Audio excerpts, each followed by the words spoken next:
listening to AscensionCast.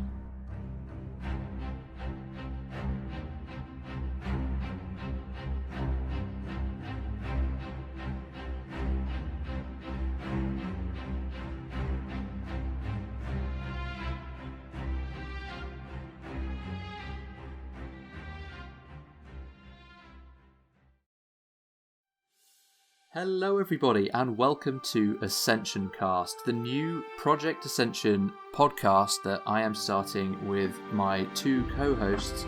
We've got Aidalas and Epzilon. Say hello, Aidalas. Hey guys. And Epzilon, how you doing? Yeah, what up? I'm doing good.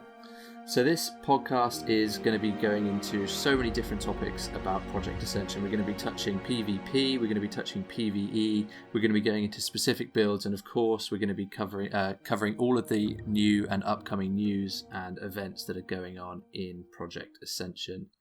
This is the first podcast I've done. I don't know about you guys. Have you guys done any podcasts before? Not officially, no. No. So single one. So we'll see how it goes. It's going to be very much make it up as we go along, but we'll see how we'll see what happens. We'll see what happens. So, just give me a brief background of what you guys have been doing on Project Ascension up to this point. When did you start? I don't know who wants to go first. I could go first. I started back, I believe, December of 2018 or 2017, actually. But when I found out about the server, I actually didn't see any advertisements. I kind of just thought about a classless environment just out of nowhere, and I just typed it and I found it. You just Googled it? I just Googled it. That's interesting. What about you, Epsilon? How did you find Ascension? I've been playing this game since February of 2018. I actually found this video in the YouTube comments of a video about a Alpha 0.5 client of vanilla. Okay. Was that like a dodgy kebab kind of style video? Have you heard dodgy kebab? Yeah, it was a dodgy kebab video. And I found it interesting enough to take a look, and well, here we are. Yeah, no, it's been, I think I started because I saw it on Reddit 4 years ago now. So, 2016. I saw it on Reddit and I was like, holy crap, this is cool. And yeah, I'm still here. It's kind of bad, really. What have I done in 4 years of my life? Still making videos on this server, living in the past. Anyway, a lot has changed since we all started, and we are on the eve, really, of Burning Crusade launching. Not the literal eve, but it's coming very soon. We've got a month left until the Burning Crusade launches, and we have been getting tucked into the alpha server, which has been up for quite a while now. So I thought we'd start off by discussing what we've been doing on the alpha and how we've been getting ready for the Burning Crusade. So we all have alpha access, don't we? Yes. Yeah. Of course. Yeah. So what have you guys been up to? Have you been doing any dungeons or testing any builds? So I tried when I first got my character copied over, is to try to recreate what I was doing back on Anderhall. Yeah. Onto TBC, and for a while it kind of was okay transition, but obviously it's gone through multiple changes and iterations that what I was currently doing just didn't work. So a lot of theory crafting had to go into play. Yeah, so I started playing the beta. I've started playing the beta properly a few months ago, and since then there's been a massive overhaul of everything almost. So I was leveling up, playing with my normal build that I would be playing on Underhall now, and then they introduced this whole new character advancement changes, and it's just changed everything. So like you said, you have to go back and start rebuilding effectively, which has been interesting, to say the least. It's kind of like relearning the game a little bit. Yeah. Very much so, yeah. Yeah, it almost doesn't feel like we're playing the same game, for both better and for worse. If you compare the two side by side, definitely. It feels completely different. Yeah, and just like what Ep said, there are some good changes and some changes that, at least I think we all necessarily don't agree, but it was kind of like a necessary thing that they had to do. Yeah, I think there's a lot of stuff which we're seeing at the moment as well that is work in progress, and we're not seeing the final form of it yet, but there are some things which definitely need to be ironed out, that's for sure. So when did you guys level up on the Alpha, or did you come in when they were offering the raid testing boosts and everything? I was going through the leveling process because they weren't offering that, Right. but as soon as I heard that there was, I had to take advantage of it. So how far did you get when you were leveling? 65? Okay, so you got like halfway there. Yeah. How did you find it? Pretty standard affair. A couple bugs here and there, nothing too bad. I just don't want to spoil myself for questing when I do have to do it. Yeah, I know what you mean. You don't have to do it like multiple times and Right. get bored of it doing the same thing again. Yeah, I feel that. I don't know how the seasonal people do it. I don't. Personally, my experience was a little different. I transferred a character over at 60 and then manually leveled them to 70. But this was many months back, to the point to where the game mostly worked the way it did now. Yeah. But there were like some funny bugs. I remember Hammer of the Righteous was completely broken and hitting for 10k non-crits. It was I was just one-shotting monsters on my way to 70. It was pretty fun, but yeah, I've never actually done Burning Crusade content, so this is going to be very interesting. Yeah, see, I can't remember, how long ago was it that it released? 2006? 2006, so I would have been 9 years old. Oh my god, I feel old. I played the Burning Crusade when I was 16. Okay, well, I did play back at the end of TBC. That's when I first started playing, and Wrath launched the Christmas after I started playing, but I never got past level 20, 30. So yeah, this is going to be completely like seeing it as it, well, obviously not as it was, but seeing it as the live state of the game being Burning Crusade. This will be the first time that I've experienced that properly. Honestly, what Ascension is doing here is actually very unique compared to other servers. Usually they just kind of like, you have TBC, just go, have fun. But we're going through the motions and basically going through time, as it were, from vanilla to Wrath, hopefully. Yeah, the progression. Maybe beyond. Thing. It's taken a while, because when I first started making videos on the server, I remember saying like, "Oh, we're going to be fighting the Lich King soon. Don't worry about that." But here we are in 2020, about to go through the Dark Portal. No, but I am very excited, and I mean, I've taken time off work for Burning Crusade launch. I don't know about you guys, and I'm gonna no-life it for a little bit. I was actually waiting until they officially announced the week that they would be starting this, so I can actually take like either half a month or a month off. Whoa, okay, I didn't go that far. I went 2 days.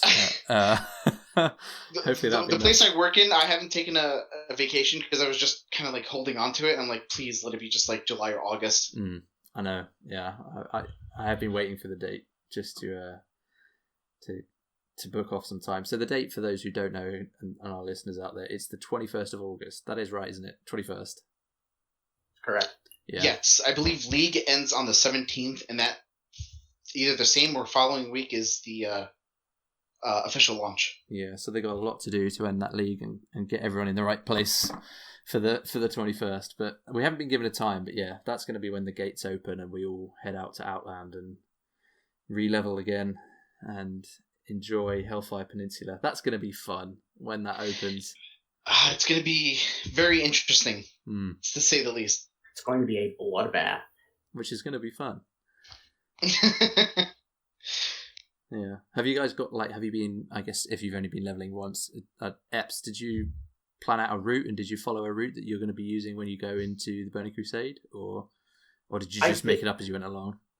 I didn't plan a route because I think experience was still increased at the time I was doing it. Right. But I imagine you'll do some, you do some Hellfire Peninsula, go to Zangarmarsh, and after that's when people really start to spread out. Yeah. Although I know that you won't be able to kill any rare spawns unless you're in a party. I think they're dangerous. Oh yeah, they've been buffed massively, haven't they? They have. So you need like either a 5 or 6 man group to do it. Yeah. Kind of crazy, really. I think that's good though. But It also incentivizes doing them, like getting people together. We also don't know if it's actually properly scaled or not. So who knows? As in Might need the rare 3 people. Yeah. Yeah. Well, everything. Yeah. One thing which I'm interested in, I don't think they've actually confirmed yet, is the XP rate we're going to be going in with. Because back when Underhall launched, it was 1x rates. Or was that the beta? Maybe it was the beta. It was probably the beta, but I think they did announce that it would be 1x. And that, yeah, it would be 1x, and I think if you went the high risk route, if they're going with a hybrid system, increase in XP gain. But we don't know. I'm happy that if it is 1x, that'd be better. I think because it slows things down, and everyone's going to be hanging around for a bit rather than zooming off in different locations. I do think it makes it a lot more fun if you are having to put that time in to level up. Well, it's also very important in TBC because there are like 10 reputations that are open up at the start. True. You need to get honored with like 5 of them to do heroics. Some of them provide extremely powerful pre-raid gear at the launch. Like I'm probably going to be getting Exalted with the Scryers as fast as possible. Yeah, I forgot all of that. That's something which I've not experienced before, which I'm really looking forward to, getting all the keys and getting all the reps up. It's going to be a lot of prep before you actually go in and do some raiding. Have you seen the big like the flowchart? This is how you do TBC chart. Yeah, it's great. I'll make sure the viewers can see the chart. Just gonna throw it up there for them. Yeah, because it is very impressive, and it's a lot to look forward to. A lot of content to go through before you can actually play the game. So, have you guys tried any dungeons? We're talking about heroics. Have you guys tried any dungeons while you've been on there since they've put in all these new changes to the systems? I've personally done a few. The 2 of note would be we did an all melee Blood Furnace group, which was an absolute nightmare. Yeah. And was that with the bombs? Yeah, the bombs. The first boss has a mind control that can hit the tank. Oh, I don't know if that's intended or not. Is that intentional? I have no idea. No idea. Also, single target healing made a lot of fights hard, especially if they're all melee. So what were you playing? I was playing like a healing touch kind of build. Oh, nice. Was that with or without the new random enchant that they've got? I think it was without when I built it. Okay. I was playing a extremely poorly made single-minded Fury Fire Hybrid. Ooh. That did not turn out to be anywhere near where I wanted it. The tank was doing more damage than me. I think a lot of people are finding that though, because it's so different now with all the random enchant changes and all of the build changes that you have to accommodate for, that people are finding that the things which they used to use that were really good or were good are not where they are now, with all the nerfs to percent damage like buffs from random enchants. Things are not the same, and the meta will definitely be different when it all launches. Yeah, I think that's better to do at the start of an expansion. Oh, for sure. Because if what they should have done, which I think they did with League just fine, is introduce all these changes so people can actually basically break the game. Yeah. And provide all the feedback that the team needs. Because while we're in the TBC beta, there's only like a handful of us doing it. Yeah, there's not many. It's a very enclosed environment, isn't it? With people who are effectively paying to be there to min-max themselves before they go in. Right. So without the like combined player base of like seasonal players or Anderhall, Laughing Skull, they wouldn't be able to test a lot of things like leveling, how PvE power is, all the talent changes, REs. It's a much bigger testing pool, isn't it? Oh yeah. Yeah.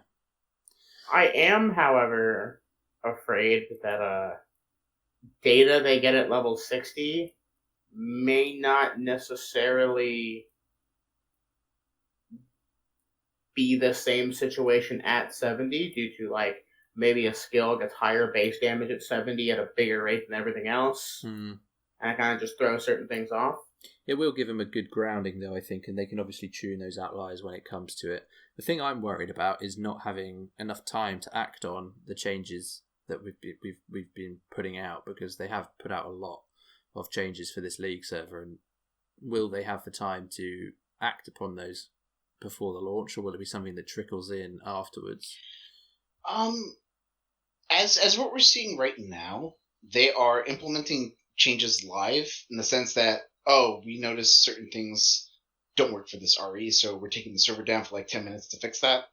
So they are properly working on fixing certain issues and or bugs. Yeah. That's which is good. But I think they also need to do testing in terms of the primary stats. I don't know if we mentioned the primary stats. No, I think we'll get into that more once we've kind of discussed our initial experiences with the Burning Crusade. We'll definitely have a bit of a deep dive on the primary stat system. But yeah, it's changed in a massive way, hasn't it? You no longer choose how much you want in what stats. You just choose a stat. So it's very different. Yeah. Yeah. So what I've been doing, what have I done on the Burning Crusade so far? I've done a few dungeons. I've tested 2 or 3 heroics. I've done the Blood Furnace, and yeah, those engineers or whatever they are that throw those bombs in as a melee absolutely suck. I was running around, I was playing Mutilate, and I just picked up Disarm Trap because I was just getting so fed up of dying all the time. And then I've done Sethic Halls, I think it was, which was actually fairly decent. It was better than the Blood Furnace and Heroic Ramparts were. It was decent to melee? I was playing... Actually, what was I playing? No, yeah, I was playing melee. It was very good for melee because there's some ads in there. Right at the beginning, there's some ads that have a complete spell immunity. There's 2 ads that have spell immunity, and they can bounce off each other. So there's no downtime on this spell immunity. So I feigned death in the middle of a pull, respect, and went in as Mutilate, because I was initially playing that weird Wrath Rip Cat build I posted a video of. So yeah, that was one of the only times I've seen melee have a good time in Burning Crusade so far. Most of the time it's casters all the way. That seems to be the case anyway. Speaking of Ascension, the area where that dungeon is, you can clearly tell that some of the dungeons are unfinished. Oh, really? For example, we did Shadow Labyrinth, I believe. I don't think I've ever run that dungeon, ever, in my time of playing WoW. And the trash packs have, like, 60% more HP than they should. There are these Felguards that run around that have almost 600k health, which are as much as bosses. Yeah. And the second boss is an unfinished mechanic that causes your character to run around uncontrollably and just randomly kills you. Yeah, we actually had to get a GM to kill the boss so we could even try the rest of the dungeon. Well, hopefully that's not the way it will launch. Hopefully they'll get in there and fix that. I believe they will, but we'll get more about this when we talk about the League, but I'm sort of worried the League will dilute testing on level 70 content. Yeah, that's a worry that I'm feeling as well. One thing I did notice, and I don't know if it's like Blizz-like, is that the difference in health between normal dungeons and heroic dungeons is astronomical. It goes from like 15k to 200k in health for these trash packs. I don't know if that's an Ascension thing. It quite possibly I also don't know if they're tuned. Yeah, well, yeah. But these were dungeons that were doable, but it was just crazy, like seeing these massive health numbers. I believe they did mention that they want heroics to actually be a challenge and not provide better loot, but they also talked about maybe doing some sort of like reward system for most heroics where it would give you, like, I think transmogs they mentioned, but that wasn't really like confirmed or not by them. They were just kind of like thinking about it. Yeah, so I know that they want to make them harder, and that you need to be running like hard CC, for example, to actually be able to go through them, and at least earlier on in the game, which is completely different to how it was when you got 60 on Anderhall. I mean, the dungeons weren't difficult, just outright, and obviously they're a joke now, the dungeons. But I think they want to maintain some level of difficulty to these dungeons, so they are making them difficult, like multiple ads having CC and like fear effects that are going to completely screw you up if you don't deal with them correctly. And like I said, the spell immune ads that require certain people to be in the party, it's going to be different than it is now for sure. So what kind of builds have you tried out that you actually think that you will stick with when we get to TBC? Have you got one that you're going to go in and try and get straight away in terms of like REs and whatnot? The one I've had the most, I'll call it success with, is I have a smite spec that just uses the fact that the Holy Ascension RE that makes smite deal 50% more damage after using Holy Fire. Yeah. And it does pretty good damage. You can also tech in the new Atonement RE if you need like a backup healer. Yeah, that's a really cool addition, I think, and I do like how they are pulling inspiration from the live version of World of Warcraft for some of their random enchants. Atonement, for those who don't know, is you heal by doing damage effectively at a reduced rate, but the more damage you do, the more healing you do, which is pretty cool. It definitely adds in new ways to play. What about you, Aidalas? I've tried 2 healing builds, Healing Touch, which works fine for, I would assume, raids, but for dungeons, I think it's a little bit harder to do. Healing Touch in general just has so little support in Legacy. Yes and no. On I guess live, you can call it. I was doing pretty well. There's enough haste and crit to go around. Yeah. Just because that's how Ascension is right now with vanilla. Yeah. But here, we're not, I guess, privy to the same RE system and talents because everything's been changed.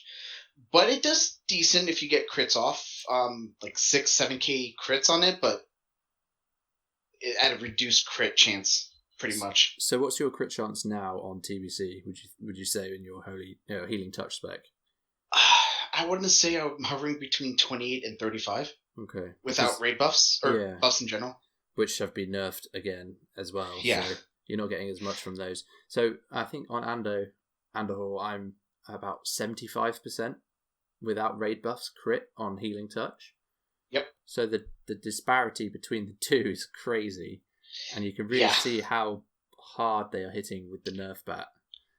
This is also to preface that when they told us to do like surveys and testing for these heroics, that they advised us to go with level 58 blues, all blue gear, just so that they can get an accurate testing of, at base value with these kind of like not so great gear, is this group able to do it? Yeah. So I'm going based off those values. Yeah, so this is like they've had a vendor up on the alpha which has, I think it's questing blues that you get from zone quests.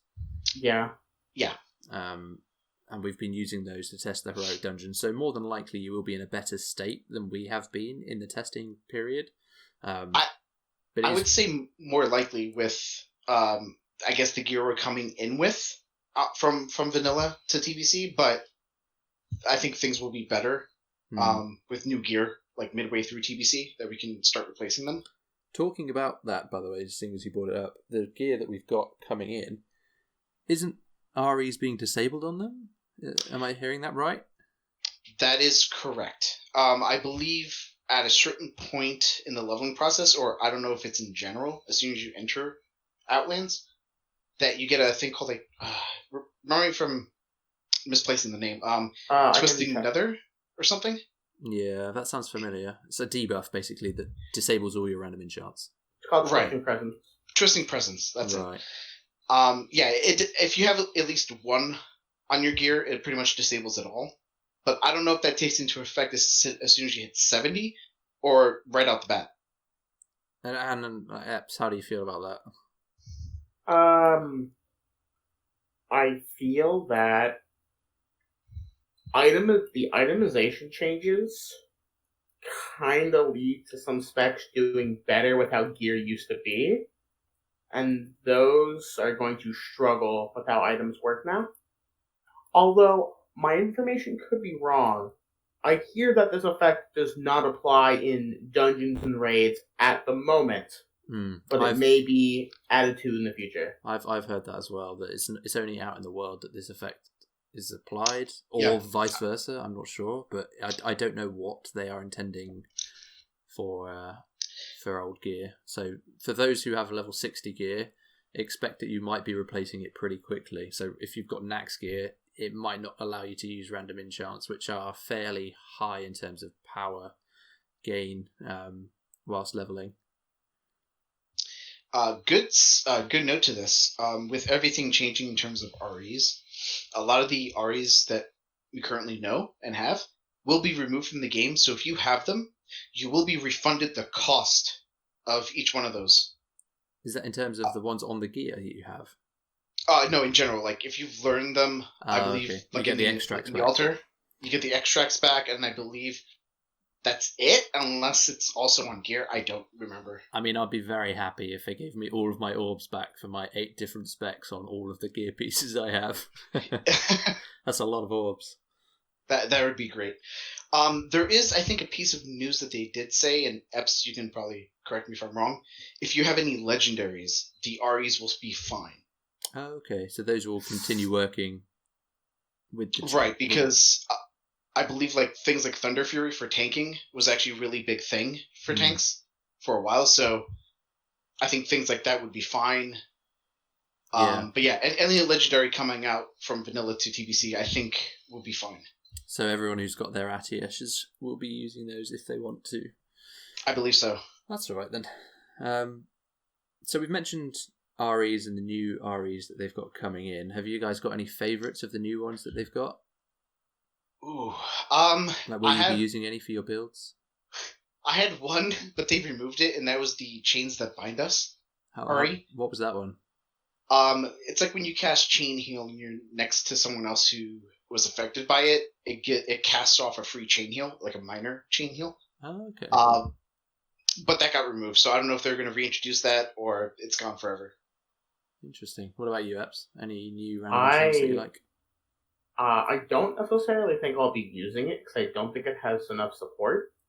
But there is a set of REs that they're called Swashbuckling, which require you to use a single one-hander and no ranged weapon.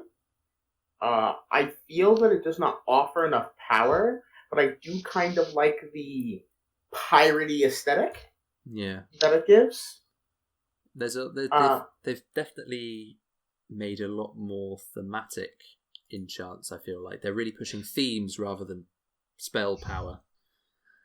Yeah.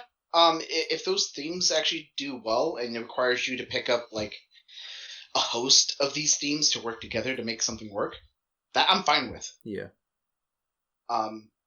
Though at the moment with Swashbuckling, it's kind of like in the works, so it's probably going to be like down the road of TBC, progression that they'll start introducing more and more as they like work on it.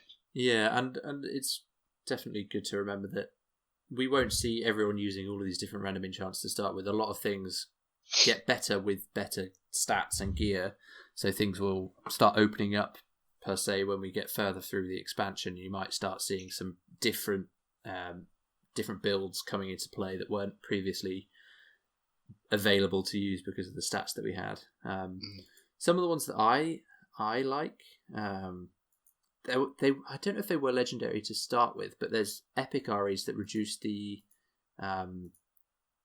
reduce the cooldown on your totems. So your fire elemental totem and your earth elemental totem. And I noticed recently that they changed the Eternal Winter, which was the frost companion pet, the water elemental, to be epic. And oh, really? Because the totems don't count as pets, they're totems. You can have a fire totem, an earth totem, and the water elemental all up at the same time, and you could just become like an avatar and have all of these pets up 100% of the time. Eps, you were in the dungeon run with me, weren't you, when we were testing this out? Did we invite you along? Yeah. Yeah, but unfortunately, when you need them most, they vanish. Yeah, that's true. It's just so dumb. Is it possible that these, I guess, pets and totems, are they affected by pet talents? We tested this. I was doing some testing with some guildies, and the the mage water elemental was. The totems weren't, but the totems did get affected by things like Sanctified Retribution. Oh, okay. And you could buff them. Huh. So I had Sanctified and I had Battle Shout. So I was increasing their melee attacks. And these guys were critting for like 1.5k for their melee attacks. Unfortunately, my recount didn't track how much damage they were doing, but it was really cool to have a tank, a DPS, 2 DPS, and then you could be a healer, healing all these minions that were following you around. So that was one thing which I thought was really interesting. And so far as I can tell, this is going to make it alive. So that's something which I think you will see a lot of, especially in PvP, having all of this menagerie of pets following you around. It's going to be interesting, that's for sure. What else have I tried? I mean, I've tried making my old builds. That's something I've definitely tried, and it's difficult. I think if you were to take your spec now and just try and apply it without changing anything, you're going to struggle, and you're not going to have a good time. You really do have to open up and be willing to be flexible and change your random enchant setup and adapt to these changes to enjoy it, I think. Yeah, you're telling me. I play a two-hand retribution hybrid on Anderhall, and the adjustments I've had to make are pretty rough.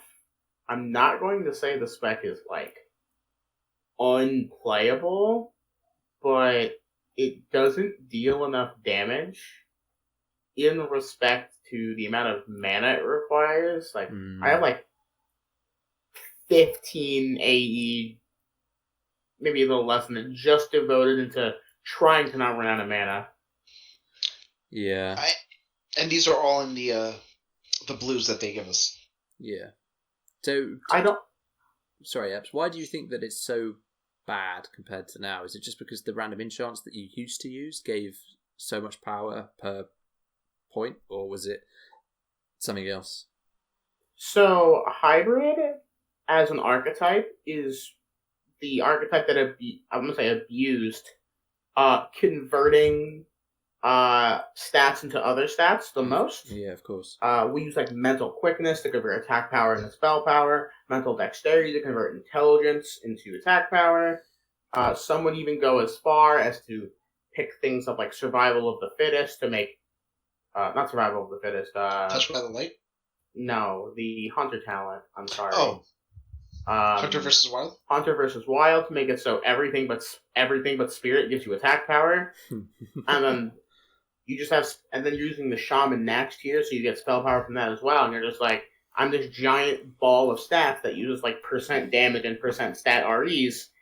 So like your REs don't actually do anything interesting, but you're a giant ball of stats that just wrecks everything. Yeah. That doesn't work as well in TBC. They're definitely moving away from those stat percent and damage percent REs, aren't they? They've all been flatlined basically to 1%. Yeah, a lot of things have been flatlined to 1 to 2%. Do you think that they need to be adjusted based on the abilities and talents that they're affecting, or do you think that they should stay at 1%? Because I think there are some things which are just not worth picking up when they're at 1%. So, stats and damage abilities and whatnot, I believe should stay at 1 or 2%, right? Okay. Depending. But they should increase the talent. Oh, sure. So you make talents more important, and then you have these REs to kind of like support, your role. So instead of having 2% per point for agility, you could say 3% per point, but keep an agility RE down to 1%. Yeah. Because I don't know about you guys when you've been building and testing out all these new REs, but looking at my character now, I basically haven't got any like percent crit REs or like percent damage REs, because I just don't think taking that slot to use it for that is worth it. 1% damage, realistically, in the natural variation that you get when you're testing, you won't notice it. That's true. But I believe it leaves to the point where cooldown reduction would be probably your best stat. Exactly. I completely agree. I've been stacking things to reduce like Icy Veins down to 40-second cooldown. Or there's another good green one, which gives you hit chance, so you miss less by 3% per point. Yeah, they're very new on the alpha, I think, but they have got specific spell hit chance REs, which do seem quite valuable, because hit is obviously it's the stat which we're getting a lot less of now because they've nerfed the REs again. Yeah, they nerfed the REs, and each of the talents that you remember giving at least 2 per point are down to 1 per point, and that's a lot of investment just for hit rating. Yeah. However, to counteract that, there are gems in TBC gear, which means you can sort of brute force your way to whatever stats you need. Obviously, this isn't as big of an issue in PvP because you don't need nearly as much, if at any. But I think the accuracy REs are a good change. Mm-hmm. I do, however, think they promote a build philosophy I thought they were trying to get away of, which were one-button specs. Yeah, that was one thing. So there's another thing which they've nerfed quite heavily is melee energy regen, which we haven't touched on at all yet, and it kills me, honestly. It makes me not really want to play my melee specs. But I was told that was because of the one-button specs.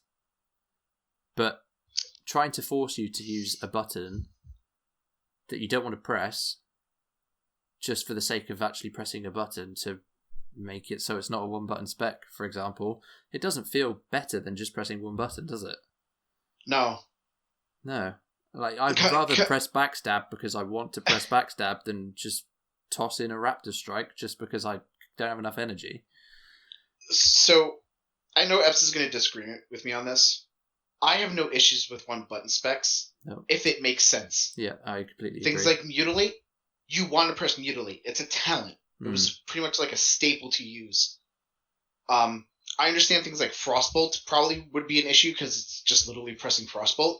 Make an RE that interacts with Frost Shock. Yeah.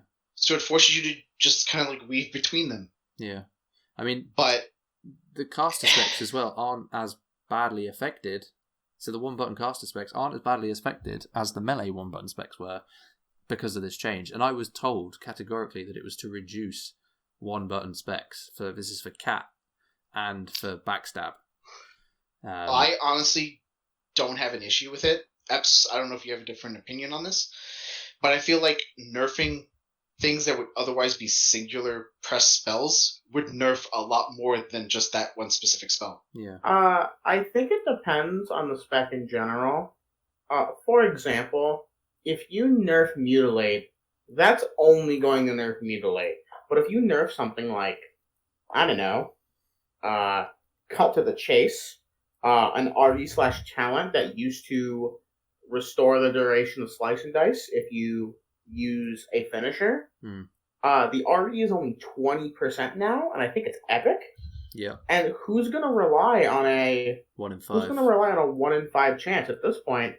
specs that are still using slicing dice are just using 2 points of improved slicing dice and just manually refreshing it. See, I've just gone for the 3 talent essence points. I mean, that's not a big change for me. It's the changes to the energy regen. So focused attacks has gone from a 33% chance to a 13% chance. Yep. So you no longer get that extra 3 energy when you crit anymore. It's gone from a 100% chance to a 39% chance. What I believe they should do. So the talent, I think it was reinvigorate or whatever. It's like 40% energy regeneration. Mm-hmm. They should change the RE and bump that up to not the same values, but definitely not 6%. Yeah, it's gone from 10 to 6, hasn't it? Oh, has it gone down? I thought it was always 6. No, so it's 10% on live at the moment. Yeah, they should up that value back to 10. I think a way to also fix it is to just provide REs that give energy regeneration for having a rotation. An example could be using 5-point envenoms. Make it so when your poisons are applied during its buff duration, so I think it increases the proc rate of your poisons. Yeah. Those poison ticks give you energy. That'd be good. So it's not a one button spec. Even though you're going to be using your finisher a bunch, you at least you have to do more than one thing. I see.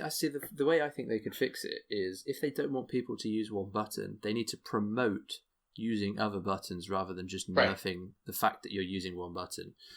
People could use one button, that's fine, but don't make it the best way to do it if you don't want people to do it. Bring in these REs that will promote some fancy new... If you've got Shadow Word Pain up, you're going to be doing 20% more damage. If that's what they want to push, they should push that rather than nerfing not doing it and just change the damage values, because it doesn't feel good waiting for energy to regen. Right. I think there is one way to play it. So, for example, this suggestion would work for dual wielding or mutilate, for example, but it wouldn't really work for things like backstab. No.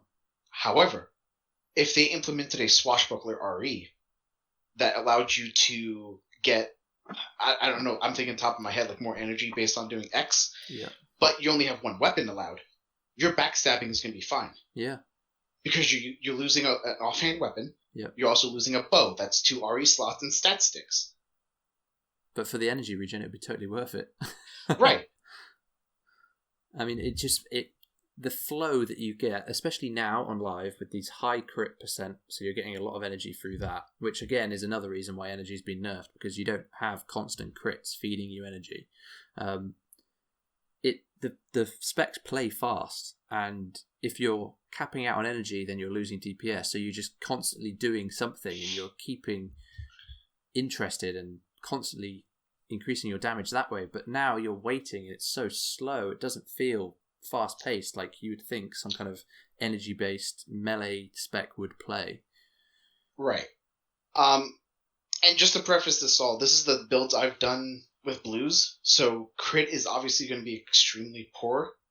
But by calculation with gears that we've kind of looked at, you could maybe get up to like 80%, 85% with like proper epics, but you're not going to feel like you were. Which is, I think, a take-home message, really. You're not going to be as powerful as you were at the moment. Or you are at the moment. There might be specs that could, I guess, measure back up to that. Because obviously we're going to go into like a bell curve where we're going to start out really low and slow. And as progression goes on with TBC, we're just going to hit a plateau. Yeah. Yeah, that's true. And I mean, once we've fully experienced everything and fully developed our builds and done a lot more testing, things might get better. But in its current state, I think melee specs especially, they do need some work and more support. From my experience from energy, and I've heard also warrior stuff is a bit lacking at the moment as well. I feel that the problem with warriors is that So I have a friend. He plays a heroic, or he plays a few spec. So he just mashes cleave all day. A lot of the reason why that works is because they have access to so much haste, which yields so much excess rage. Yeah, and the auto attacks, obviously. And that just doesn't really work anymore. No.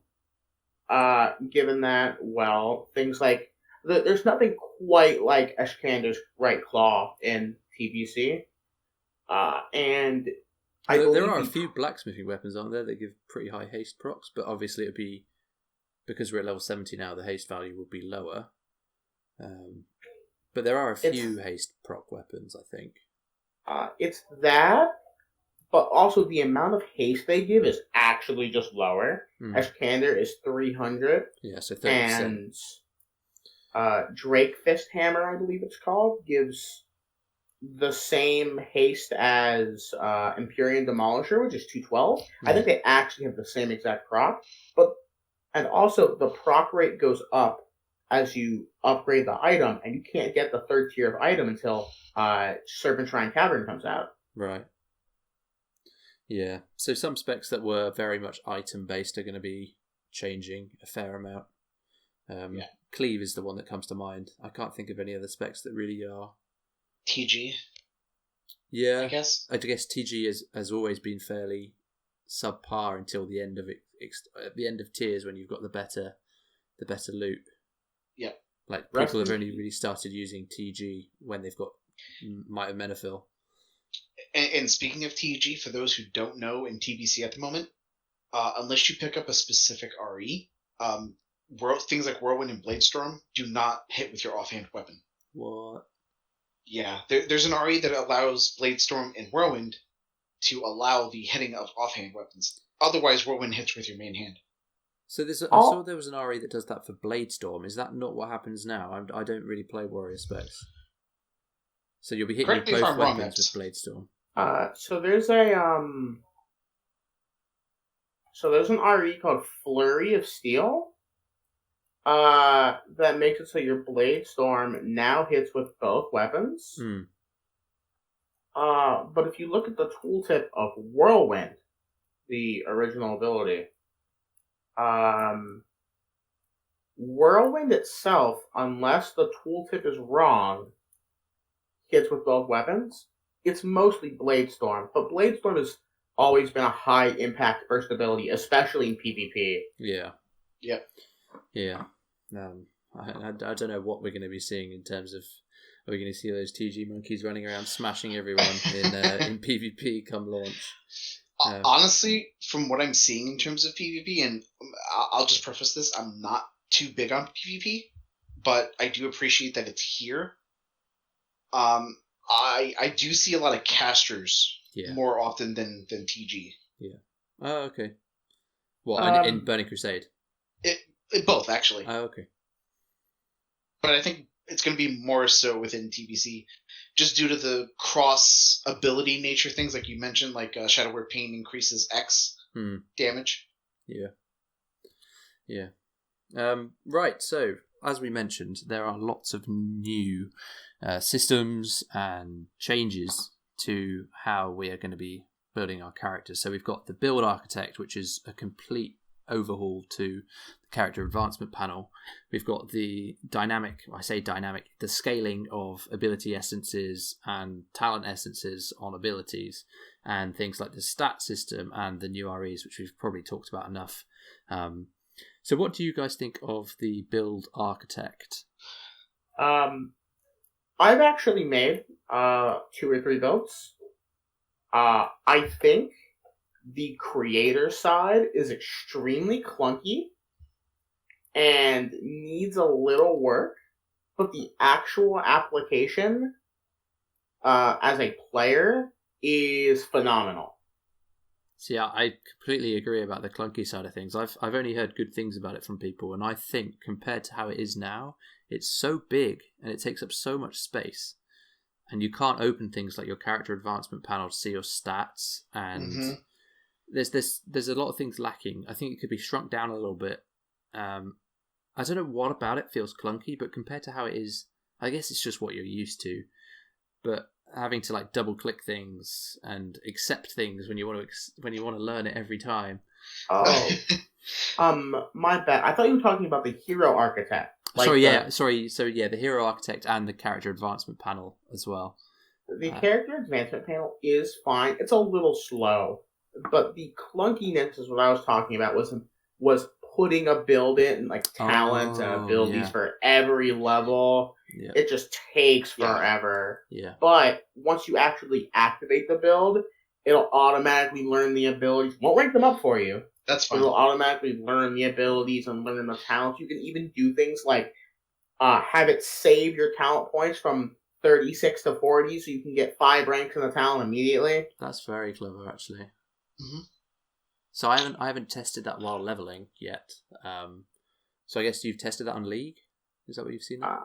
Yeah, I've tested it with a character I made. It's not maxed yet. At the time of this recording, it's about 39, but it'll probably be maxed in the next day or two. But the system's working well, and you're able to learn things when you said you wanted to learn them.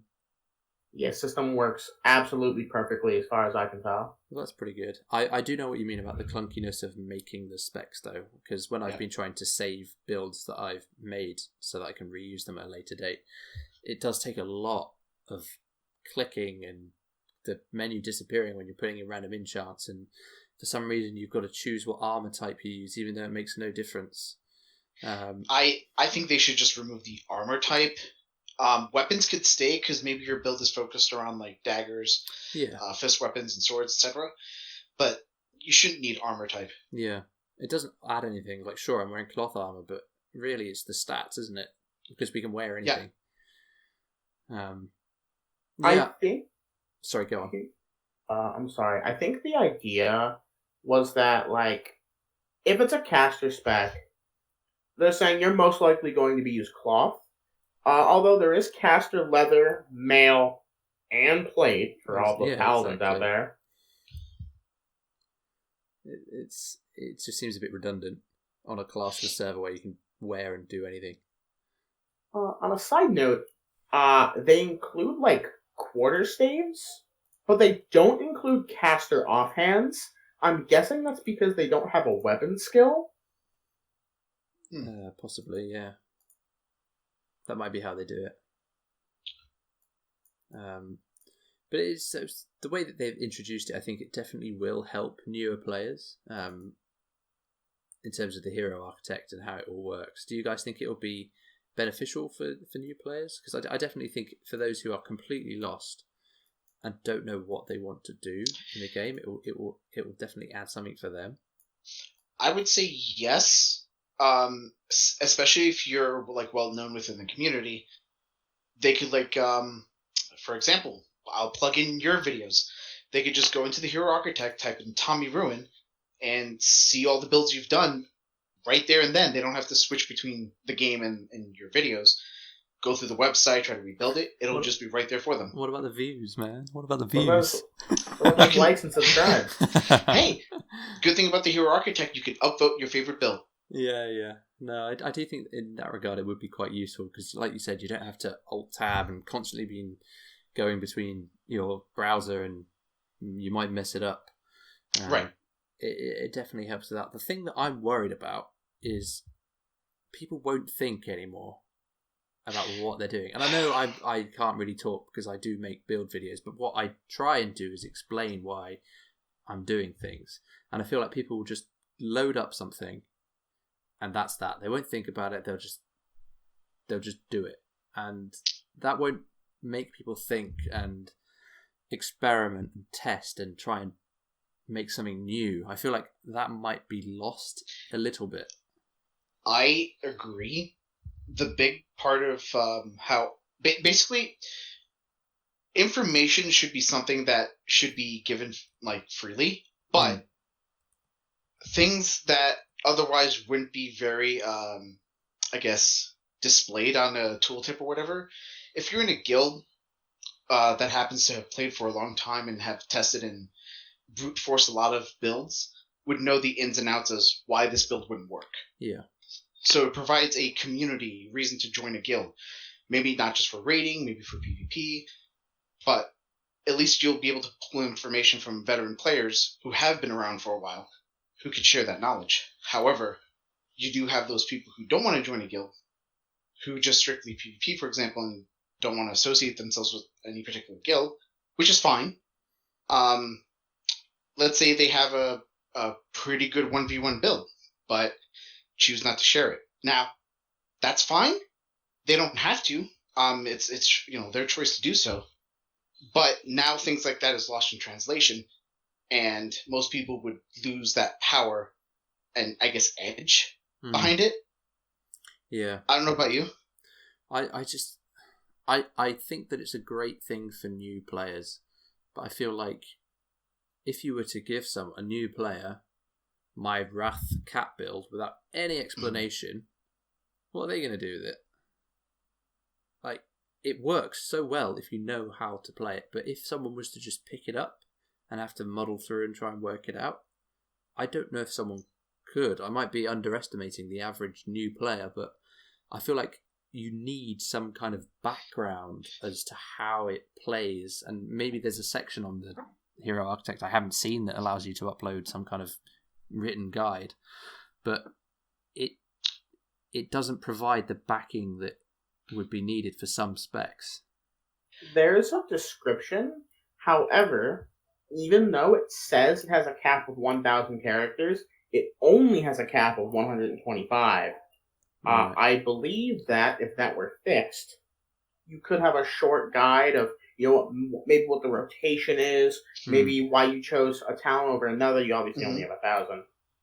Although, my biggest concern with the Hero Architect is I believe it's going to be flooded with a lot of, to put it nicely, low or middle tier builds. Yeah. Because most of the people who spend thousands of gold testing aren't going to put the work they did out for the public. No. I don't necessarily think you're going to get malicious people posting intentionally bad builds. I mean, I can see that happening. People upvoting meme builds just to try and lure people in to use them. I would not put that past some people. I could see that, yeah. I mean, did you guys see that Underhall special build that was floating around the Discord that had like mutilate and defensive stance and like Shadowfall? It was all of that random crap, and everyone was pushing it to be like the number one. And when anyone would ask a question about like, can someone provide a good build, they would just post that build, and I can see that happening again with this. Yeah, I mean, you really can't get away from things like that. Unless there's some sort of like curator system where the admins kind of like look at the build and realize it's a mean build and kind of like remove it.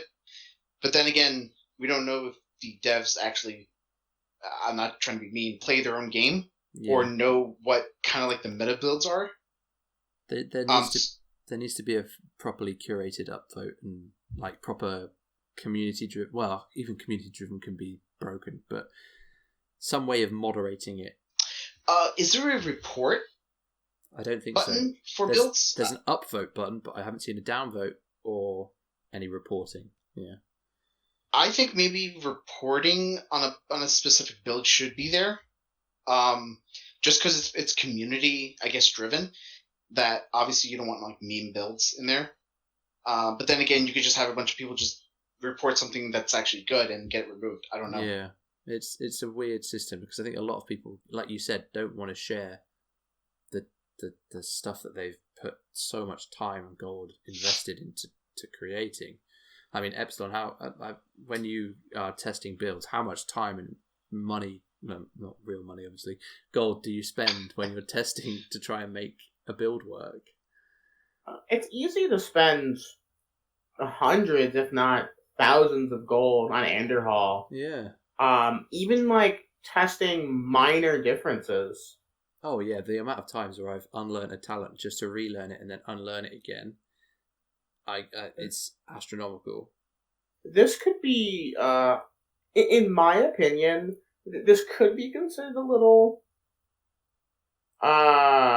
controversial, but it might be a good idea for the developers to like auto-publish like world-first specs. I could see why a lot of people would dislike that. Yeah. Because to a lot of people, builds are sacred. I happen to disagree. Because I think more how you play a build and how you adapt to situations during a raid fight makes the raider. Right. Yeah. As for example, your cat spec, the average player won't necessarily know how to get the maximum output from it. It doesn't matter how good the spec is if the player is not sure how to use it. No, Right. I agree with that. And I think that if world first builds were published, you could also kind of check them to see if they have some sort of majorly unintended side effects. Like a bugged ability. As to why it's overperforming. Yeah. Listen, I'm not going to accuse anyone of bug abusing. Oh, no. I'm just saying that it could work. Maybe. I know a lot of people will probably be unhappy with that. And I think the freedom to choose to be able to make your build public is definitely better than it just being forced public. Yeah. But there are some issues that need to be ironed out with this system for sure. I definitely think one way to fix that, if they can't do a downvote on something, do a report button and have the GMs kind of like look at it and see why it was reported. Yeah. And then they could just say, you know what, they're right. This was reported because it's a meme build. We're just going to remove it. Yeah. I think they do need to work out something though, because there is going to be a lot of fluff that just comes to the top, which, like, for example, I make a build, it's completely rubbish, but people upvote it because it's got my name on it, or someone else makes a spec and they put my name on it and it gets upvoted and it's trash. That shouldn't happen. The spec should only go to the top if they're good. Can you take your own build down if you publish it, or no? I don't know if you can. However, so I think what's weird is that there's like a, if you go to the architect, if I can explain this, there is both a description of it. So for example, you can have this spec right here, which is called TD Monkey. Mm-hmm. It has a bottom text of subtext here 3, and then an author. A lot of people will put an author in the bottom in the subtext, just in case the character it was made on is like an alt. Yep. But it means anybody could put, I don't know, Cat by Tommyruin, and then the author is insert player here. Yeah. And I'm not too worried about that, but I think that there are some things that could mean that bad builds rise to the top, and a lot of new players might find that and be put off by it. I'm not sure. And the description box, I've only just noticed this down the bottom, is fairly hidden away. You have to click it and it opens up a new window. It's not hidden away, but it's like next to the activate build thing, there's a description box that you can click and it opens up a certain text box that people would populate with whatever text they wanted to input there. That could be maybe put on the side. The issue is it doesn't have enough. It says it's out of 1,000, but you can only put 125 characters in, and you can't say very much with less room than a tweet. Yeah. Unless it's all through emojis, then that works. Why say many words when few words do trick? Right, so we talked about the build architect. What do you guys think about the changing of ability essence costs for abilities? This is something which I'm really not a fan of. I see why they've done it. I think the increasing ability essence cost for a lot of spells makes sense if the tuning around PvP and PvE are justified. Yeah. Meaning, am I going to be forced to pick up things that normal players would pick up on Anderhall, Ardent Defender, Cheat Death, etc., or are they going to make it so that we no longer need those and they could tune around no longer needing them, which then justifies I don't have to spend points there and I can spend it elsewhere. Well, those points are those abilities have been thoroughly neutered or changed so they don't benefit the average raider.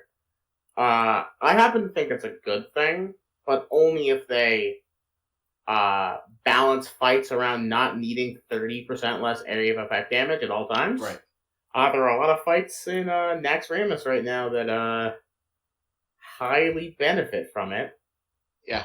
However, when it comes to ability essence specifically, I believe a lot of this was done in order to reflect the power in an individual ability, while at the same time taming the Ascension arm race of making a small of a build as possible while being able to fit in as many overpowered staples as you can. Yeah, there's a lot of like core abilities that everyone would pick up for every build. Now you do have to think, what do I actually need? So, for example, I actually can't fit on a interrupt on my Cat Wrath build because I just don't have enough ability essence, and I'd have to justify not picking that up for some reason.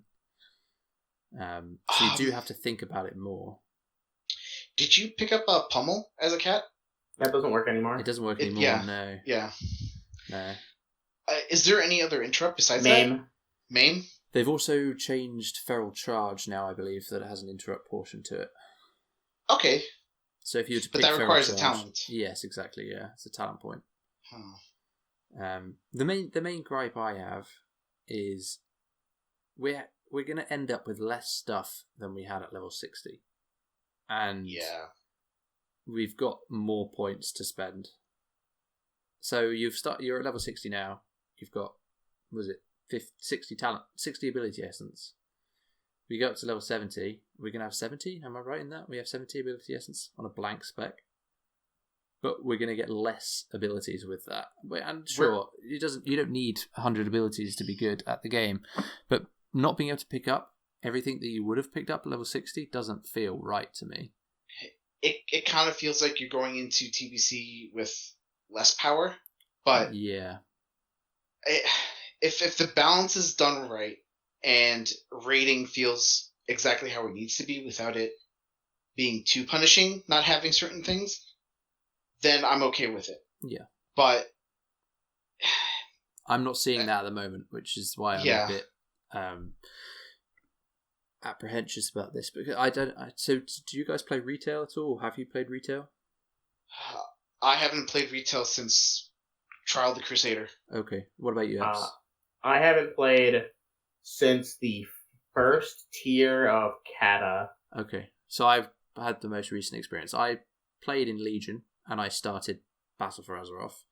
In Legion, you got your artifact weapons and legendary items. And in Battle for Azeroth, those legendary items disabled halfway through the leveling experience. You also lost your artifact weapon, which had a lot of power tied into it. So as you got further through the leveling experience, you got a lot weaker. And I feel like this is very similar. You just feel weaker going from one expansion to the next. Yeah, I think that's a good comparison between the two. Though, I think that Ascension, this feels bad, but I think in a lot of ways Ascension needed something like this. If I was developers, what I would have done instead was I would have made a lot of abilities either share cooldowns or have been straight up mutually exclusive. So you can't have, 5 stuns or, a lot of CC on one character. This would balance PvP towards group play. Unfortunately, 1v1s will always be matchup based. Me personally, I like to compare a game of Ascension or a game like Ascension to a card game like Yu-Gi-Oh or Magic. Oh man, I'm all about Yu-Gi-Oh.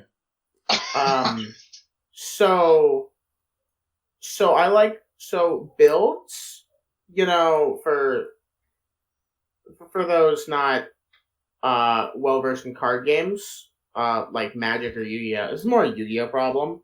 There's a lot of cards that are considered staples, like back in the old days, like Pot of Greed, Graceful Charity, Upstart Goblin. Twin cards Twisters. that for your deck. Twin Twisters, Lightning Storm are more modern examples. These cards are so good that if you can, you will fit these into your deck. And good decks are usually as small of the lowest amount of cards needed to accomplish your win condition, while being able to stuff as many of these overpowered cards that either lead to your win condition faster or prevent your opponent from meeting theirs as soon as possible. That is a good comparison that I've not actually thought of before, because you are basically fitting in tech around the minimum amount of abilities that you can possibly use to win. That's a very good comparison. So I think that you could lower the consistency of builds the same way you lower consistency of decks by either preventing certain cards from working together, just like how they ban Pot of Greed, make it so you can't use these two cards together. You obviously can't just ban skills in Ascension. That would be silly. Watch them.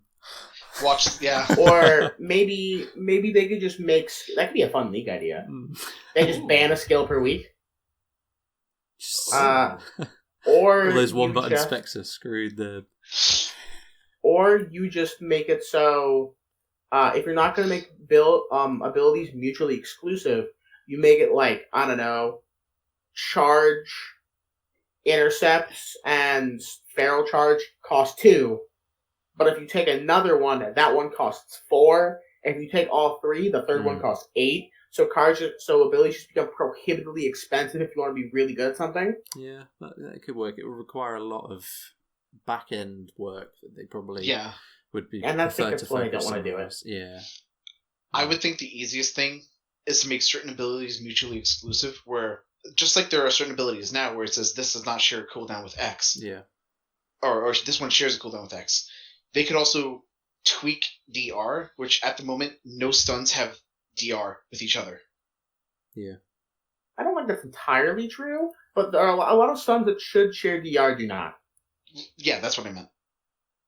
I think they could just do those two right now and then worry about other things later. I think those two are really needed.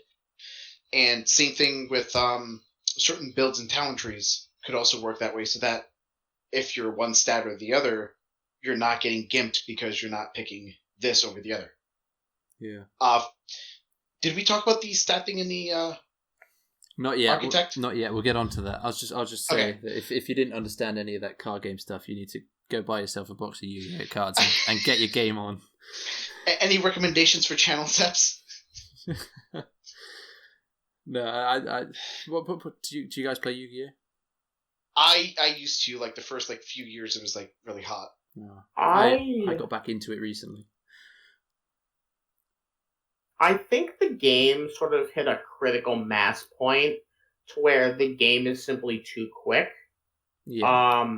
While I played more in the beginning era, where, Summon Skull was the best card ever, I kind of thought the game got a little silly when you got to things like Exceeds and Pendulums. I don't think they're bad mechanics now I know more about them, but I think the fact that you could get out so many monsters so quickly kind of just turned the game into, it's a 3-turn game when each player's turn counts as 1 turn. Yeah. Wow. That sounds like PvP. Yeah.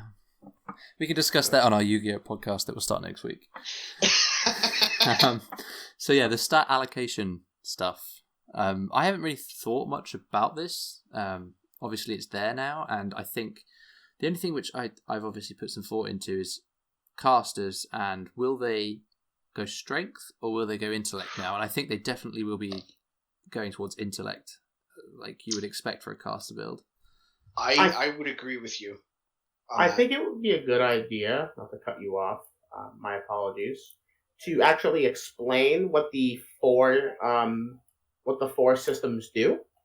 Yeah, sure. Do you want to go ahead and run through them then? Okay. So strength, I believe, puts around 140 points into strength and 40 into agility. But you gain 2 attack power per strength, and only the crit rating from agility. You do not get attack power from agility. You also, I believe, have no ranged attack power. You have very. So that's just from strength. That's if you're allocated to strength. You don't get any ranged attack power. Okay. I have 57. I have 57 ranged attack power with 261 attack power on my sheet. Okay. Yeah. With agility, you gain 1 melee attack power from strength. I believe you get 1 range attack power and 1 melee attack power from agility. And you also gain the crits. And I believe it puts 140 points into agility and 40 points into strength. Yep. Intellect puts 140 points into int and the rest in the spirit, and vice versa for spirit. But intellect doubles your spell damage gotten from gems and the green spell power on your gear, and spirit does the same for healing. Right. So I think the big issue is it kind of pigeonholes players into certain stat allocations that they're clearly balancing for. So you'd think like ranged people will be going agility, casters will be going in, healers will be going spirit, and tanks will be going strength, I guess? Tanks, I believe, might flip between agi and strength, depending on what they need more, if it's more dodge and armor. Okay. And crit kind of thing. But yeah, strength mostly for melee, DPS, and tanks. Yeah. Sorry. I actually think that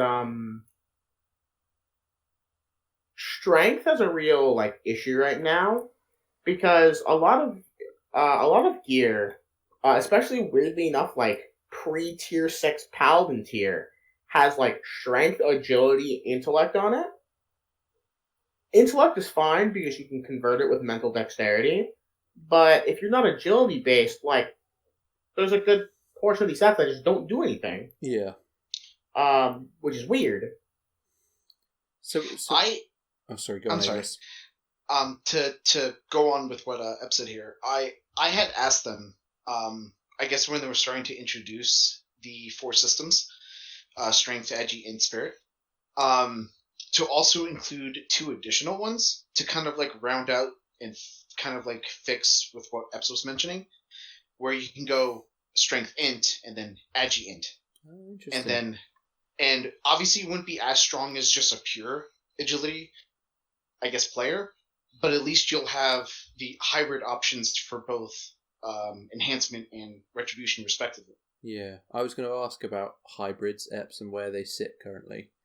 I know up until recently they've been in a pretty poor state on the beta. What's it looking like now? It's certainly better than it was about a week ago. For those who play, they have updated mental quickness, the talent that turns attack power, melee attack power into spell power. At the moment, it converts 25%, but they have balanced the numbers around. At one point, it was 70%, even though it was supposed to only be 50%. That was crazy for a little bit. But it's in a better place than they were before, but the melee attacks still feel really weak. You have enough spell power now to do things like have your seals and judgments deal enough damage, but everything else that isn't exorcism and hammer, it just feels so weak. But if you're playing a one-handed, a dual wield spec, the numbers are probably fine. I just happen to think that maybe the paladin abilities themselves are a little undertuned. Right. So you think that shaman-based hybrids will probably be a bit better, or fire hybrids? I think they will, but the big problem is that a lot of shaman gear either has agility and int on it, or intellect and attack power. Which means they'll actually be going intelligence rather than strength. Yeah. Most likely, which is kind of weird, but okay. Yeah, because it does put you in a weird position in terms of what gear do you actually go for, and you have to choose your stat based on what gear you've got. Right. Which I mentioned with if they had the option for int and agi stacking, you could do fun things like right now with I don't know if Epps mentioned this, was it mental quickness? The effects are only provided if you're in the strength stat allocation. Yeah, that is. They could do that change as well for mental dex and touch by the light respectively. Where if you have agi int, I guess allocated, this will benefit from this, and if you're strength int, you benefit from touch by the light. Yeah, there's definitely things that they could do to support hybrids, and hybrid, in terms of a play style, I'd say is up there as being one of the most popular on Ascension. A lot of people like the idea of mix and matching different abilities and being some kind of battle wizard or melee caster. So I think going back and being able to support that and continue that playstyle in Burning Crusade is something that's very important. Yeah, and you get that class fantasy about being, let's say, a real true like Retribution Paladin. Yeah. You get the holy power in your melee, so it works for a lot of people. One thing that I do think is quite nice with the system, and I touched on it when we opened up the discussion on it, is the fact that casters probably won't be stacking strength anymore in terms of their stat, which I can't say I'm sad to see go. I agree with you there. If it feels a lot more natural to be looking at your stats and saying, yes, I want intellect, rather than putting all your stat points into strength and converting it. The biggest issue at the moment, I think, with any build that uses mana is it uses a lot of mana. Yeah, mana regen is tough. I don't know about you, Eps, but did you run out of mana pretty fast? When playing hybrid, it feels like I'm playing. It feels like I'm playing that old Game & Watch game, Chef, where you have to prevent all the stuff from falling on the floor. It's just like a panic of moving around and making sure nothing catches on fire because your mana depletes so quickly. With an actual hardcaster, it's less of a problem, but it's still there. But I do think that problem will solve itself once we have more intellect and better gear. One thing that I've had to do is invest in spell cost reduction, mana regeneration, and things like Shadow Fiend cooldown reduction, so that I get more mana from my Shadow Fiend more often. So I'm having to really focus on mana as a problem, rather than just relying on life tap to keep me going. Which I don't mind per se. Having to manage your mana is a skill, and it's something that I don't really enjoy, but it does add to the complexity of what you build and how you build. I think a good way to balance, if they're worried about too much about I guess life tapping, they could build in a mechanic that the quicker you life tap, like in successions, increase the cost value, but also give you more mana and you lose more health because of it. You could just have a debuff, couldn't you, that stacks? Yeah, so give it like a 3-second debuff where you have to wait 3 seconds out before you just get a regular life tap. But if you keep stacking that on, especially in PvP if you need mana really quick, you're going to kill yourself. Yeah, that's an interesting idea. I think the stat system's going to be... I don't think it's going to be one of the... Do you guys think it's going to be a big deal? Or do you think it's just going to be something that people adapt to very quickly? It's going to be fast to adapt for a lot of raiders because we need to find those optimal specs to push raiding, obviously.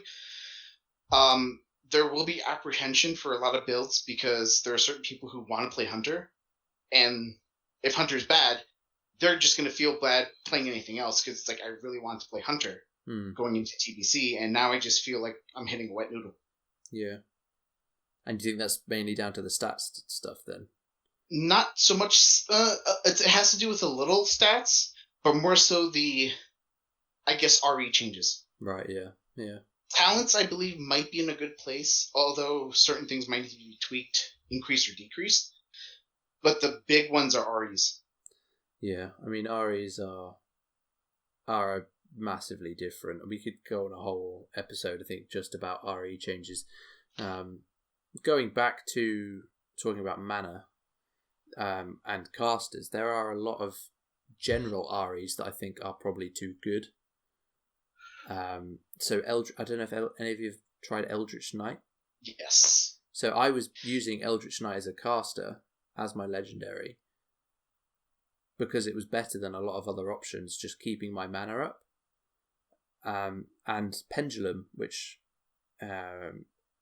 was a legendary RE that gave you 10% crit. I think it was if you were under 50% mana. Haste, I believe it was. Oh, was it that way around? So yeah, you had 10% haste. No, it was haste and then crit, yeah. Yeah, haste above 50% mana, 10% haste if you were above 50% mana, 10% crit if you were below.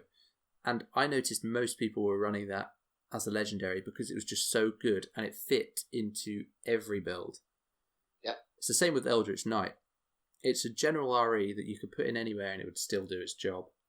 And I think those need to be removed and put as epics. So, funny enough you should say that.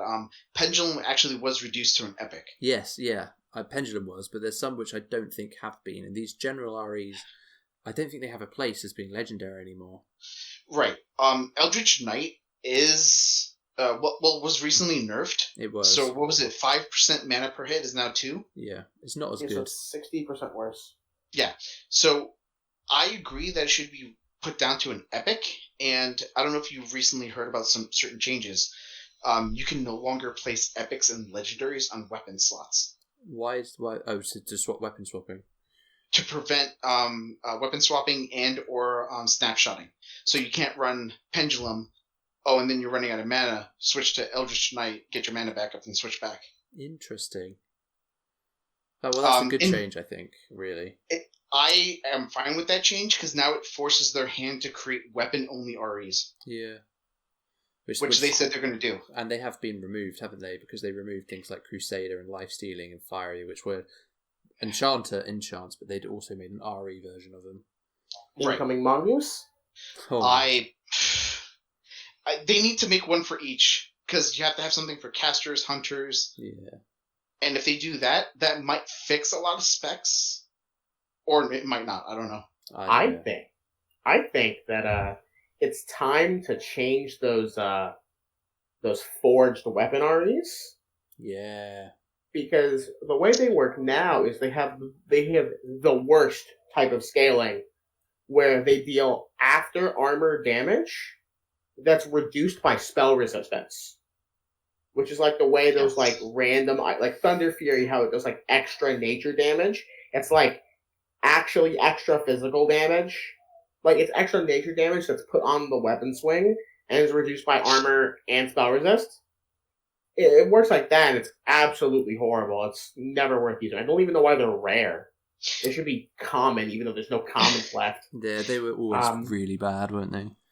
I had suggested back in the day, and I don't know if you agree with this, Eps, if they were going to make certain hybrids talent like really bad, what they could have done is, just like how they did with cat REs, or I guess pet cat REs or whatever, you can change their element type.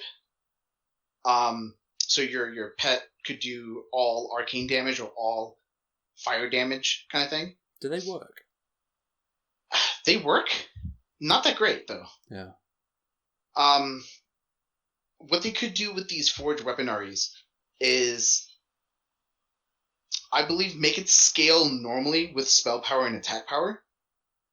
To a certain point, I don't know too much on the numbers, but make it so that all your attacks are now converted to X. So in essence, it acts like a. I quite like that idea.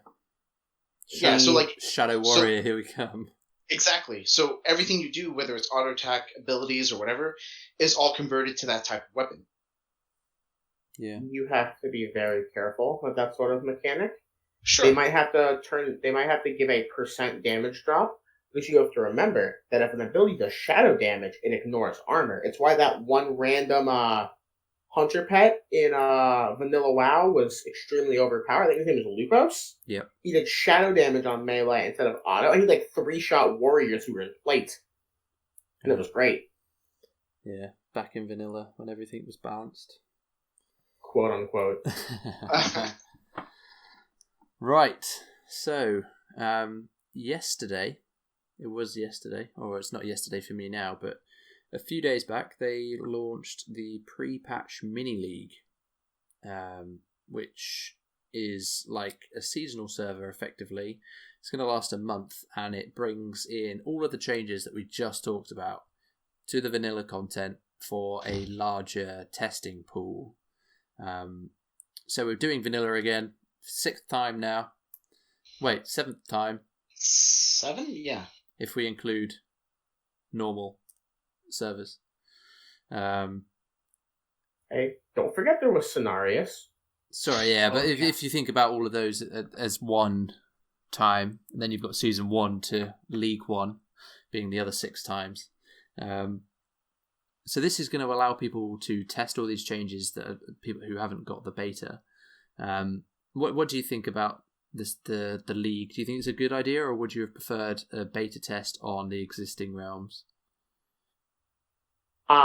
Me personally, I like the idea of a league because we've already had issues where changes to Medivh, the league server, have had unintended ramifications on Anderhall.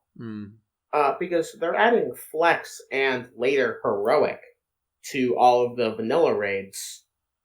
But the problem is that the Flex is one lockout, so it accidentally deleted 10-man from existence.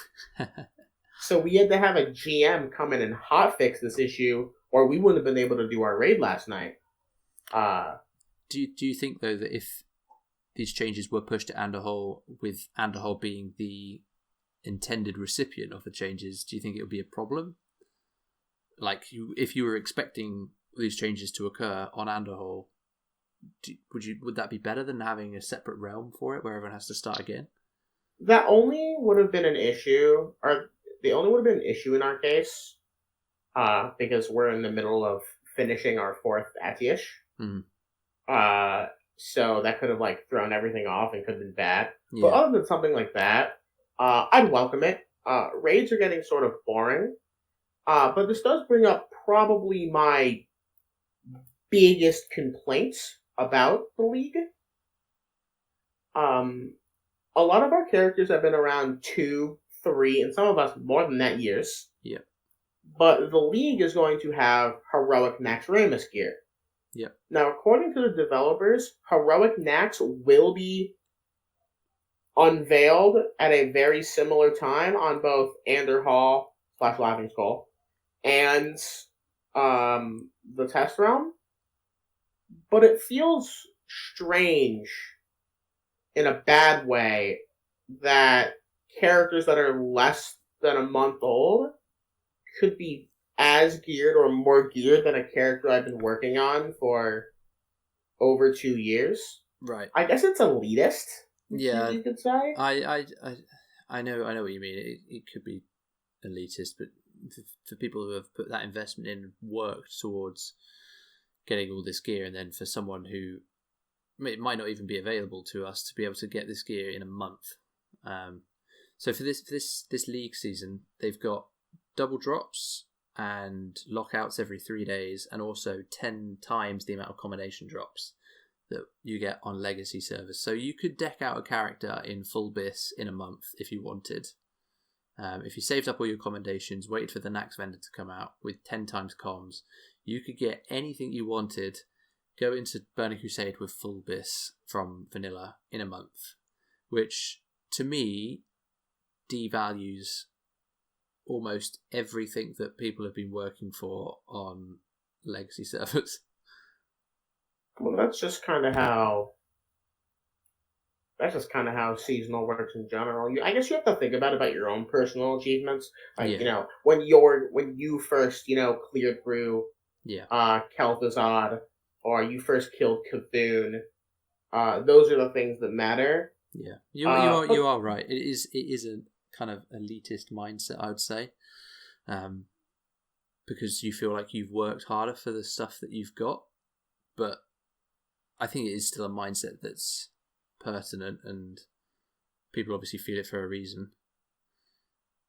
I do agree, though, that the achievements are worth more than the gear. I mean, I don't really... the gear's going to be meaningless once Burning Crusade launches anyway if we can't use the random enchants on it, and we're going to be getting new level 70 gear when we hit level 70. I don't know, it just feels like some of the prestige of being a raider gets degraded every time a new season comes out. But then again, that is just elitist. Oh, Tommy the elitist. But, Aidalas, I want your opinion about this. Sure. Another major flaw is that unless they make the collection account bound, probably a good idea. Yeah. Characters who go into people who participate in the league will have a significant advantage when it comes to random enchants than those who just play on Anderhall or Laughing Skull, which I think is a legitimate problem. Yeah. I would say yes and no, because if you're on Anderhall for a long time and or Raider, you're going to have a significant boost in terms of how many extracts you have and rolls and whatnot, versus those who are only playing for about a month.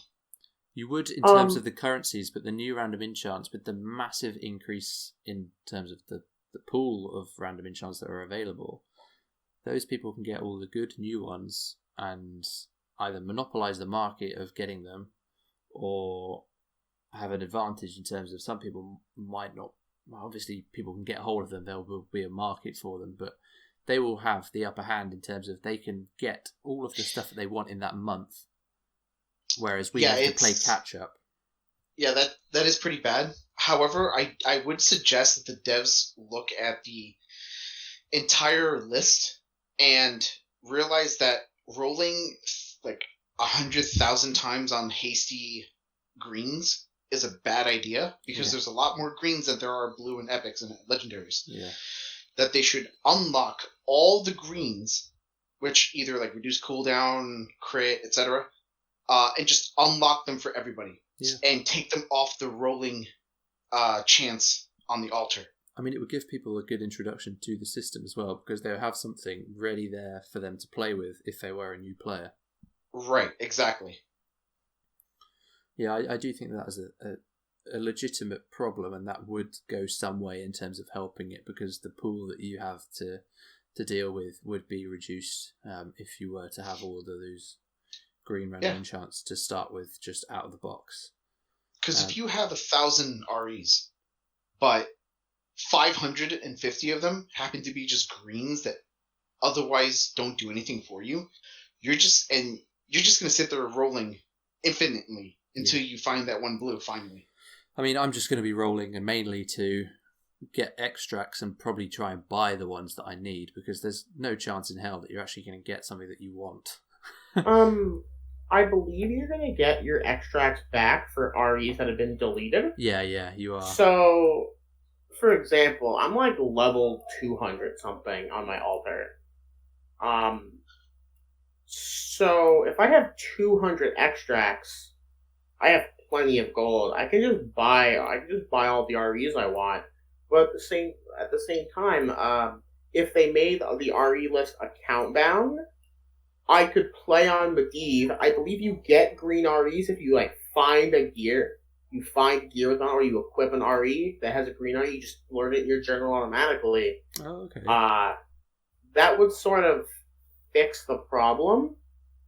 But I don't want to feel almost compelled to play on the league when I've been doing TBC testing, which should be equally as rewarding. If anything, we paid money to get in here. Yeah, so I was going to ask that. I was going to ask if you guys do think you will be taking part in the league actively. Will you do some raiding, or will you try and push for achievements or whatever? No. Not no. Eps? I'm probably going to say this, I'm going to keep basically I'm going to take a break the month before TBC hits, so I just don't feel burnt out by the time TBC is there, ready for for you to level in and stuff. That's a fair point. Epsilon, are you actively Me personally, I might just try to get REs, and then I can use scrolls and transfer them. Yeah. But other than that, no. If Heroic Nax comes out in a timely fashion on Anderhall, I assume that our guild will give it a try or two. But I'm expecting to take a minor break until TBC so we can feel refreshed and ready to actually play World of Warcraft again. Yeah, I mean, I'm in the same boat.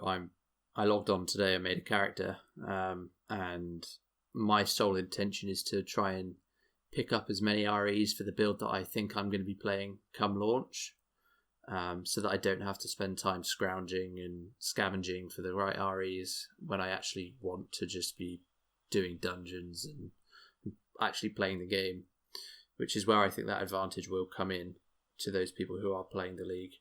But there are merits to the league for sure, and having so many people being able to test these new systems and go through all the bugs compared to what is quite a closed alpha will bring benefits to the Burning Crusade launch, because things with the hero architect and the ability essence changes can be altered based on the feedback that they get from the league.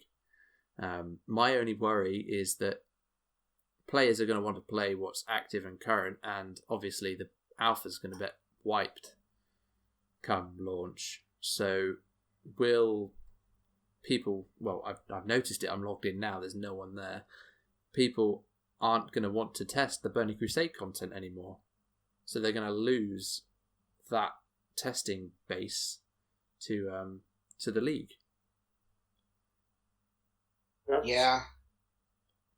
Like all those dungeon surveys that we've done, there's not going to be many more of those, because you're not going to be able to find a group to do the dungeons because everyone's doing something else now. Yeah, and if the devs are focusing their attention on splitting between TBC and Medivh now, their whole attention, at least I think, is just focused on making sure that Medivh is not a burning fire. Yeah. Of a server. And Burning Crusade's definitely not ready in the state that it's on now. And they've got a month of Medivh and then a week, and they can't do it all in a week. So there's going to have to be some work going on in the Burning Crusade within that month. Yeah, they're going to have to put in crunch time on the developers and stuff to get out balance changes, REs, talents, dungeons working, questing. Yeah. I think pretty much like questing in certain raids are done. Yeah. But the actual playing of the game is the bit that needs working on at the moment. Yeah. Yeah. But do you think heroic raids and flex raids in that are a good idea? Not necessarily just for vanilla content, but for TBC as well. I had advocated for flex raiding for a long time, due to the nature of the upwards and downwards of population, that you're not going to have the full 10 people. Now, I understand like minimum 10 up to like 15 would be a great idea for flex. And if you don't have those 15, you're still with the minimum 10 people you've been playing with for a long time. It also promotes not...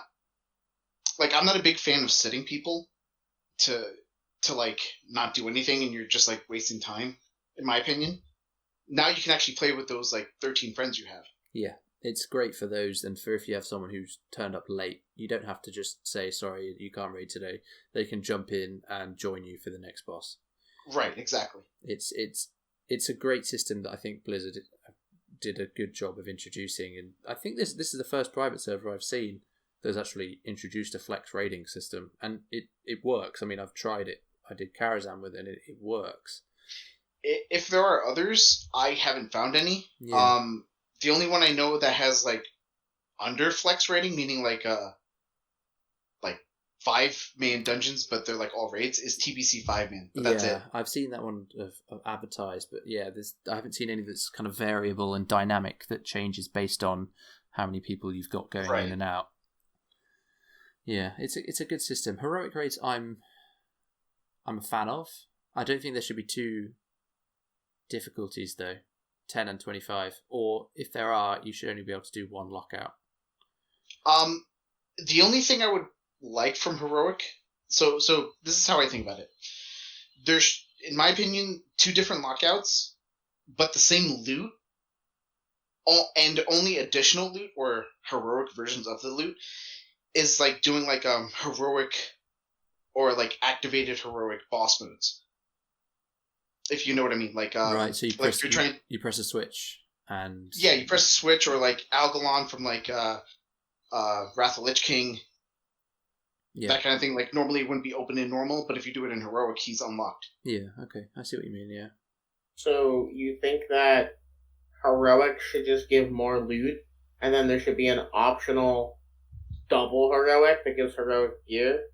I think that's a little unnecessary. You can just make heroic have those hard mode mechanics, and it just gives heroic loot. I don't think you need effectively 3 versions of the same boss fight. What I'm worried about, and it's something that's definitely affected retail, is the power creep that you get from adding in these new tiers of gear. Because these new heroic pieces of gear are going to be 5 eye levels higher, aren't they? They are, but I guess at the moment, set pieces or the set you get from raiding, they haven't either been tuned or worked on at the moment, or if they have been, we haven't seen them. But they're all incredibly weak. Okay. What, the set bonuses?